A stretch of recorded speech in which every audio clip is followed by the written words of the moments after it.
சீதாவனம் அப்படின்ற பகுதிக்கு வந்து பக்தர்களை வந்து அனுமதிக்கிறாங்க. ஐயோ தயவு செய்து எந்த பக்தரும் போயிடாதீங்கப்பா. திசை தட்டிங்கிற ஒரு செடி இருக்கு, உள்ள போயிட்டோம்னா வெளியே வர முடியாது. நம்ம போயிட்டே இருந்தோம்னா அந்த வேறு காலில் பிடிச்சி இழுத்து செய்யணும். அந்த திசை தட்டிங்கிறது வந்து காலில் தட்டி விட்டுச்சிருச்சுன்னா நம்மளுக்கு புத்தி மாறி போயிடும். புத்தி மாறி போயிடுச்சுன்னா எங்கே போய் நிற்பீங்கன்னு தெரியாது. எங்கேயாவது நீங்கள் எந்த பக்கம் வந்தீங்க எந்த பக்கம் போனீங்கன்னு உங்களுக்கு தெரியாது. இது முக்கியமான பாயிண்ட். இது வந்து எந்த இடத்துல இருக்கு அப்படின்னா, சீதா வந்து அங்கே தேய்ச்சி குளிச்ச ஒரு மஞ்சள் இருக்கும், அது இங்கே கீழே.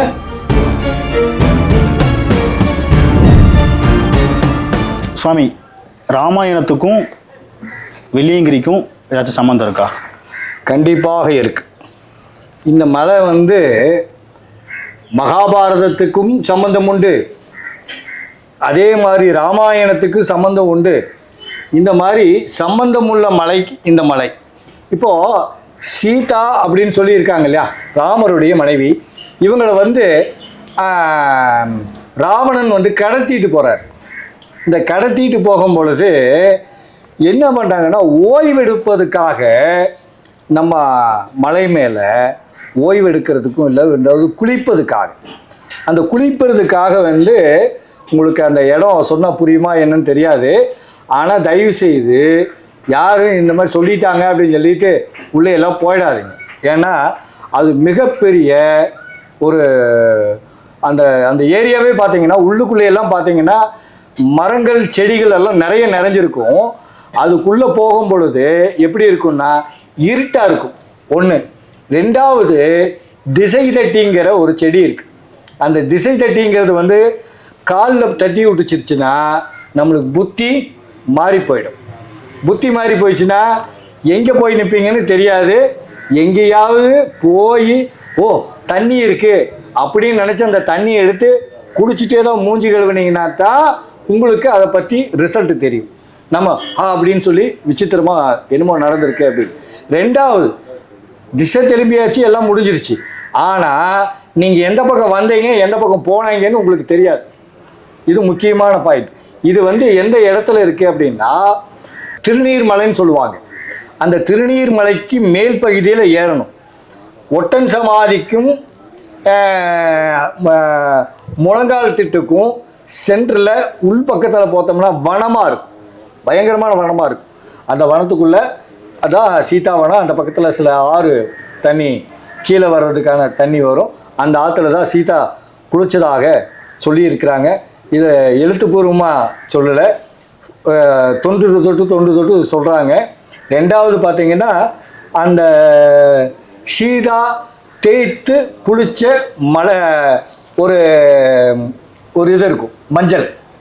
சீதா வந்து அங்கே தேய்ச்சி குளிச்ச ஒரு மஞ்சள் இருக்கும்.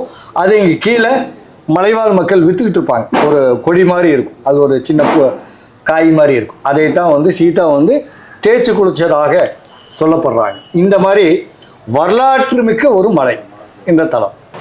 இப்பயும் இந்த வெள்ளியங்கிரி மலையில் சீதாவனம் அப்படின்ற பகுதிக்கு வந்து பக்தர்களை வந்து அனுமதிக்கிறாங்களா? ஐயோ தயவு செய்து எந்த பக்தரும் போயிடாதீங்கப்பா. ஏன்னு கேட்டால் உள்ளே போனீங்கன்னா, நான் தான் சொன்னோம்ல, திசை தட்டிங்கிற ஒரு செடி இருக்கு, உள்ளே போயிட்டோம்னா வெளியே வர முடியாது. சில மலைவாழ் மக்கள் வந்து அங்கெல்லாம் போவாங்கன்னா சில கணக்கு, அந்த கணக்கு சூட்சமெல்லாம் நாங்கள் சொல்லக்கூடாது. ஏன்னா அது நீங்கள் வச்சுட்டு நீங்களும் தொலைவி போயிடுவீங்க. அதனால் சூட்சமாக வேண்டாம்.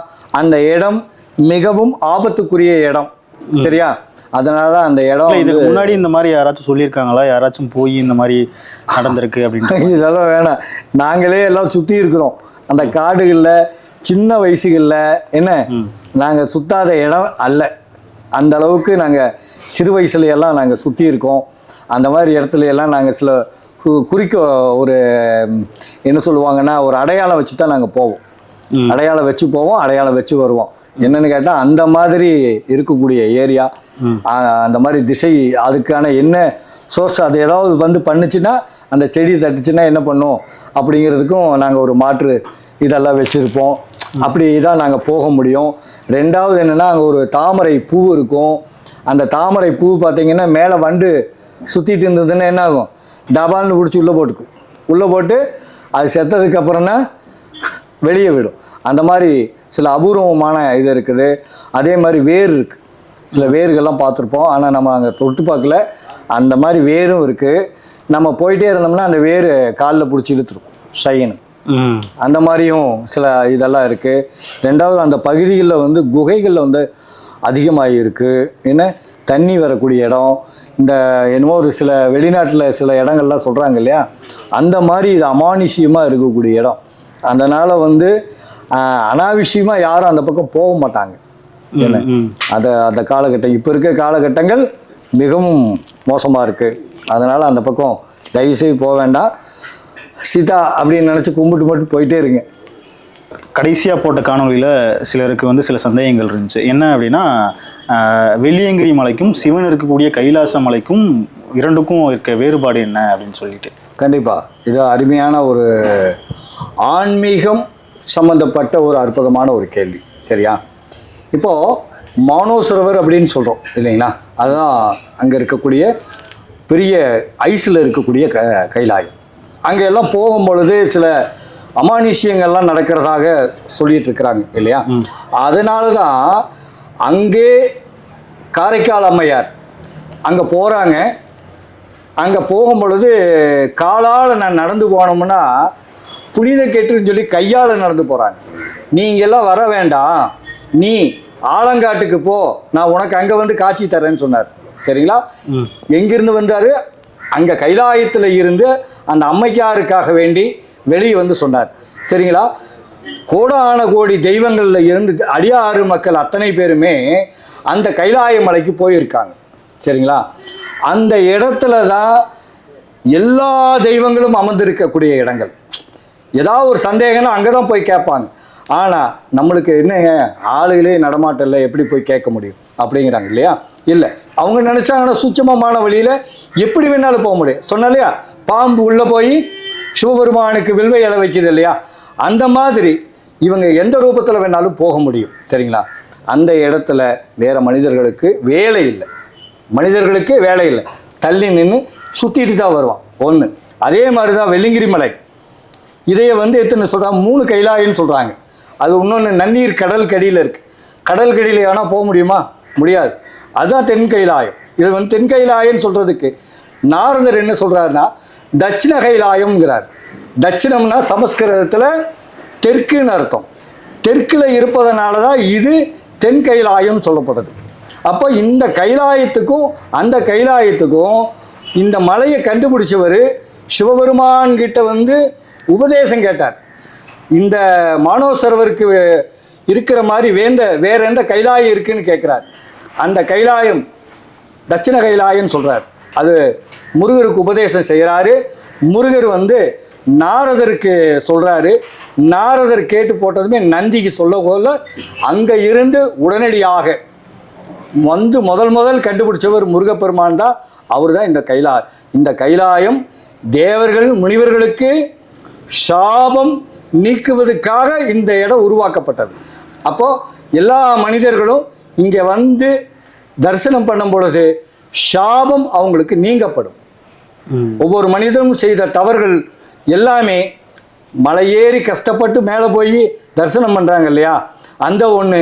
ரெண்டாவது அன்னபாலிக்கிறாங்க இல்லைங்களா, அன்னதானம் சொல்கிறாங்க இல்லையா.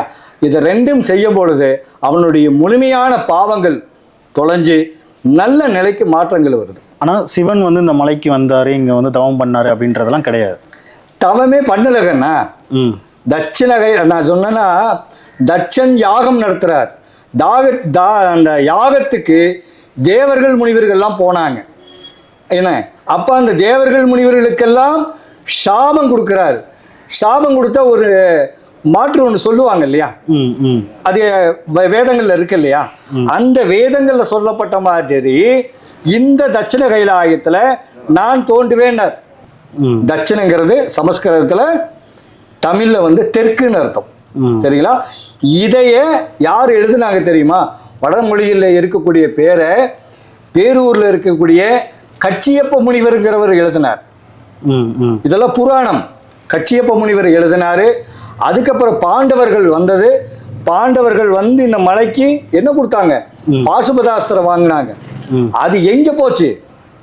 பாரத போருக்கு போச்சு. சரிங்களா? இப்போ ஏன் இங்கே வந்து நான் கைலாய மலைனா அங்கே மலை அப்படின்னு சொல்லுவாங்க இல்லையா, அங்கெல்லாம் போயிருக்கேன். அங்கே போகல. ஏன்னா அங்கே பன்றி இல்லை. ஐஸில் பன்றி இருக்குமா? இல்லை. இந்த கைலாயத்துக்கு தான் வர சொன்னாங்க. அதுக்கு ஆதாரம் ஐவர் மலை, பாண்டவர் இருந்த மலை. அந்த மலையில் அவங்க இருந்தாங்க.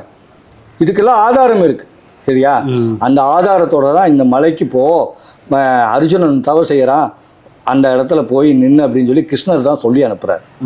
அதுக்கு கிருஷ்ணன் குகைன்னு ஒன்று இருக்கு. ஐயா, அதே மாதிரி சிவன் இருக்கக்கூடிய கைலாயம், அதே மாதிரி வெள்ளியங்கிரி வந்து தென் கைலாயம்னு சொல்றாங்க. அதாவது ரெண்டுக்குமே வந்து வழிபாடு முறைகள் அப்படின்றது ஒரே மாதிரி இருக்கா? இல்லையே. அங்க வழிபாடே பண்ண முடியாது. அங்க நீ போய் வழிபாடு பண்ண முடியாது. போகலாம், உட்காரலாம், தவம் பண்ணலாம், அவ்வளோதான்.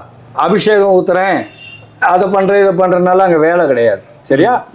இங்கே அபிஷேகம் பண்ணலாம், அலங்காரம் பண்ணலாம், ஆராத்தி எடுக்கலாம், எல்லாம் பண்ணுவதுக்கு இந்த இடம். அதே மாதிரி நன்னீர் கடல்ல இருக்கு இல்லையா, கீழே ஒரு கடல் இருக்கு, கடலுக்குள்ள ஒரு கைலாயம் இருக்கு.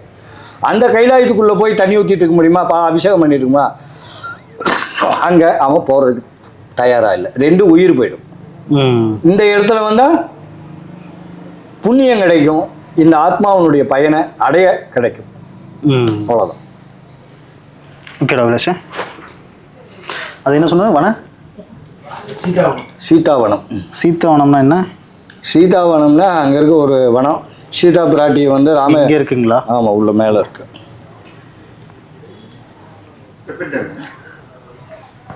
அதில் என்னடா அபிலாஷ் இதாக இருக்கு? கட் பண்ணிட்டாங்க. அப்படியாங்க? சீதாவனத்துக்குள்ளே போனால் யாரும் வெளியே வர முடியாது? ஆமாம், அந்த சப்ஜெக்ட் எல்லாம் இருக்கு. அவங்களா பூஜை பண்ணுறியா? வாங்கய்யா, வாங்கம்மா. அவங்க பண்ணிடட்டுமா? பண்ணிட்டு பூஜையை முடிச்சுட்டு.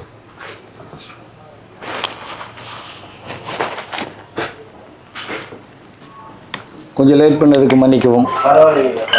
என்ன நாளைக்கு அழகா.